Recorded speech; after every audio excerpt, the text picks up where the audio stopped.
Hey, I just got off of Instagram, right? Like, I spend way too much time on Instagram. And I caught sight of an interview between Ryan Holiday and Robert Greene. So, if you don't know them, Robert Greene is the author of The Laws of Human Nature and the 48 Laws of Power. Like, I love Robert Greene. I love everything he writes. He's just like an amazingly clean writer and well-researched writer, yada, yada, yada.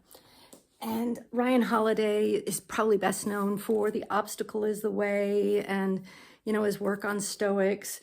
And one of my favorite is the Perennial Seller. If you're a writer, you definitely want to get a hold of the Perennial Seller because he breaks down precisely what is involved in writing a book that would be considered a perennial seller, meaning that it not only gets read from cover to cover right now, but it continues to be read 10 years down the road, 20 years down the road, 50 years down the road. Like, it's the real thing, right? The real kind of book. And he breaks down his entire process of, how he thinks through and how he strategizes and how he researches and how he writes a perennial seller. You definitely want to get it. So the two authors have, they've got a long relationship. Robert Greene was Ryan Holiday's mentor.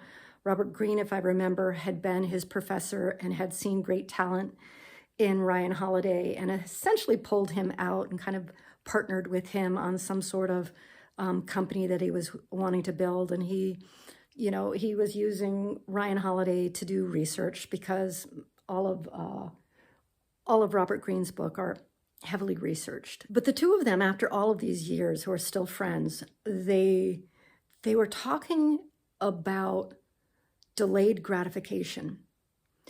So Robert Greene was essentially saying how much he admired Ryan Holiday because Ryan Holiday would invest 2-3 years into writing a perennial seller book, a beautiful book.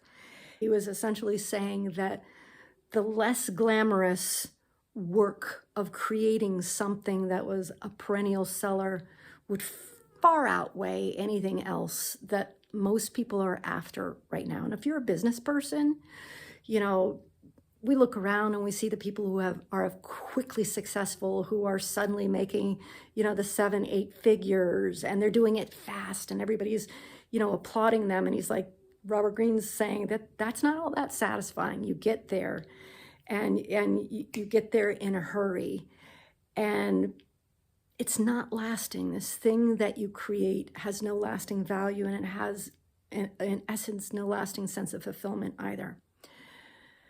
So the problem with our society, and the two of them were discussing this, is our society is completely built around instant gratification. And look, I'm guilty of instant gratification too. I'm looking for the quick hits. I'm looking, to get a project done and get some result off the back of it. And so, we've got to somehow balance our need for some instant gratification to keep our businesses going and some long-term gratifications the way a book project requires. Like, you got to sit with it without having any real results for a couple of years.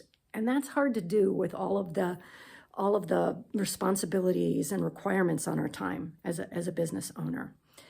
And yet our ability to do that, to delay that gratification, is going to prove to be far more fulfilling in the end. Most of us who've read prescriptive nonfiction have come across the Marshmallow test, basically measuring, the desire for instant gratification and the ability to delay gratification.